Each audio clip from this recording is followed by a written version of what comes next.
अमृत पॅटर्नचे जनक शिवश्री यांनी अमृतराव देशमुख यांना मराठा सेवा संघाचा मराठा कृषी भूषण पुरस्कार जाहीर। मराठा सेवा संघाद्वारा आयोजित जिजाऊ सृष्टी मातृतीर्थ सिंदखेड राजा येथे राजमाता राष्ट्रमाता स्वराज्य संकल्पिका जिजाऊ माँसाहेब यांचा 428वा जिजाऊ जन्मोत्सव येत्या 12 जानेवारी 2026 रोजी आयोजित केला आहे। जिजाऊ जन्मोत्सवानिमित्त शिवधर्मपीठावर कापूस व इतर पिकांमध्ये विक्रमी उत्पादन घेणारे महागाव तालुक्यातील आंबोडासह अमृत पॅटर्नचे जनक शिवश्री अमृतराव दादाराव देशमुख यांना यावर्षीचा मराठा कृषी भूषण पुरस्कार जाहीर करण्यात आला। या पुरस्कार वितरण सोहळ्यासाठी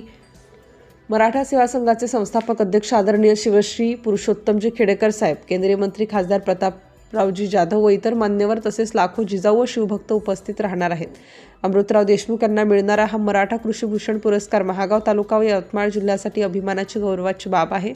तर शेतकऱ्यांसाठी केलेल्या कार्याची पावती आहे। जिजाऊ जन्मोत्सवाचे व या पुरस्कार सोहळ्याचे आमंत्रण देण्यासाठी शिवश्री दिगंबरराव जगताप, राज्य उपाध्यक्ष मराठा सेवा संघ, सुरेशराव कदम, विभागीय अध्यक्ष वसंतराव देशमुख, केंद्रीय कार्यकारिणी सदस्य PD शिंदे, जिल्हाध्यक्ष जगद्गुरू तुकोबाराय साहित्य परिषद श्रीकांत देशमुख, जिल्हा उपाध्यक्ष डॉक्टर संदीप शिंदे, जिल्हा सचिव अमोल जगताप, जिल्हा सहसचिव उदयभाऊ नरवाडे, तालुकाध्यक्ष पंकज देशमुख, तालुका सचिव सतीश ठाकरे, तालुका कोषाध्यक्ष प्रसिद्धी प्रमुख गजानन वाघमारे, नानाभाऊ ठाकरे, दत्ताराव कदम, सुनील भरवाडे, सतीश ठाकरे, दिनेश देशमुख व सर्व मराठा सेवा संघाचे पदाधिकारी यांनी आज रोजी अंबोडा येथे अमृतराव देशमुख यांना मराठा सेवा संघाचे दिनदर्शिका